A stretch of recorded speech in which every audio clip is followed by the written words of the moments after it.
Konsep dosa asal yang dikenal luas saat ini sebenarnya tidak sepenuhnya berasal dari ajaran Paulus, karena banyak orang tidak menyadari bahwa dalam Roma 5 ayat 12, maksud asli Paulus lebih menekankan pada penyebaran dosa melalui tindakan manusia secara kolektif, bukan pewarisan dosa secara biologis sejak lahir. Namun penafsiran yang berkembang kemudian justru bergeser akibat pemahaman yang kurang tepat terhadap bahasa Yunani oleh tokoh-tokoh awal seperti Irenaeus dan Origen, sehingga makna frasa kunci dalam ayat tersebut mengalami distorsi teologis yang akhirnya membentuk doktrin dosa asal seperti yang diyakini dalam tradisi tertentu hingga sekarang. Agar Anda dapat memahaminya dengan baik, berikut ini adalah pendapat dari notebook LM. Pernah kepikiran nggak gimana sebuah doktrin yang udah membentuk peradaban ribuan tahun itu sebenarnya lahir? Nah, di sesi kali ini kita akan membongkar sebuah argumen yang menelusuri jejak salah satu gagasan paling berpengaruh dalam teologi Kristen, dosa asal. Anggap saja ini semacam investigasi teologis. Nah, ini dia misteri utamanya. Sumber yang kita bedah hari ini berpendapat, dan ini klaim yang cukup berani, bahwa seluruh bangunan teologis yang rumit ini ternyata berdiri di atas fondasi yang sangat-sangat kecil dan menurut mereka ambigu. Sebuah fondasi yang akan kita periksa sama-sama. Oke, sebelum kita lanjut lebih jauh, kita samakan dulu persepsi kita ya. Jadi intinya begini, sejak lahir, setiap manusia itu dianggap bersalah di hadapan Tuhan.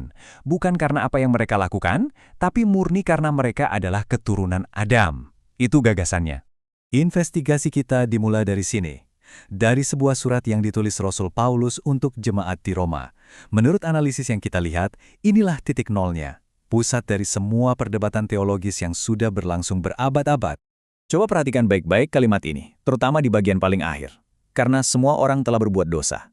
Seluruh doktrin dosa asal, seperti yang akan kita lihat sebentar lagi, itu nasibnya bergantung pada bagaimana frasa penutup yang kelihatannya simpel ini ditafsirkan.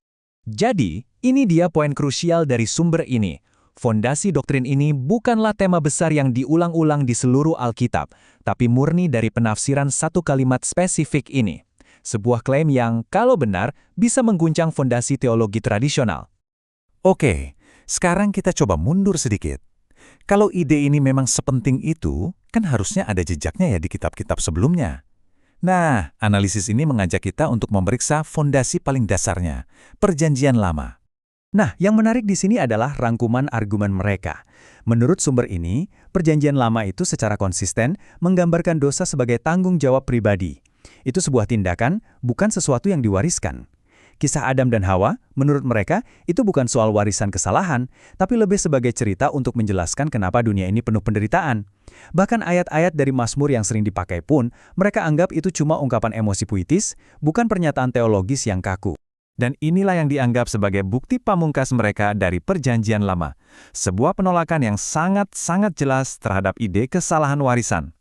Ayat ini benar-benar menegaskan prinsip tanggung jawab individu secara total.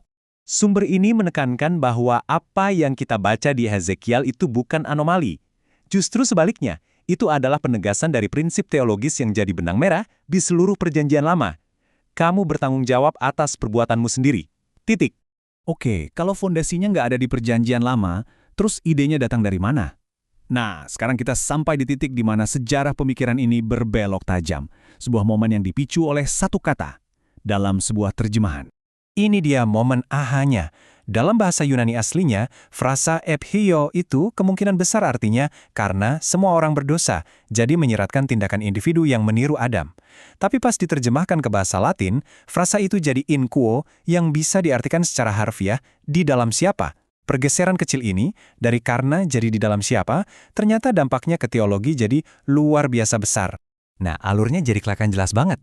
Agustinus, seorang teolog besar, membaca terjemahan Latin ini dan mengartikannya secara harfiah. Dia berteori bahwa kita semua secara biologis itu ada di dalam Adam waktu Adam berdosa. Dan dari penafsiran inilah, menurut sumber kita, doktrin dosa asal klasik itu lahir dan mengakar kuat di kekristenan Barat. Tapi, yang penting untuk dicatat, ide ini ternyata nggak diterima secara universal. Gereja mula-mula itu terpecah.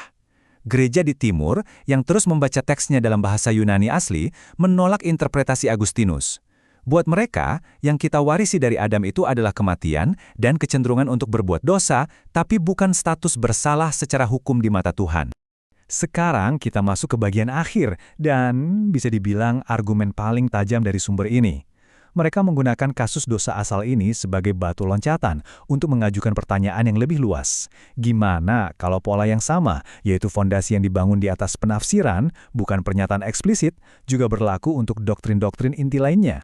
Ini nih klaim mereka yang paling provokatif, bahwa beberapa doktrin paling inti dalam kekristenan, Tritunggal, inkarnasi, dan juga dosa asal, sebenarnya nggak ada satu ayat pun yang menyatakan hal itu secara belak-belakan.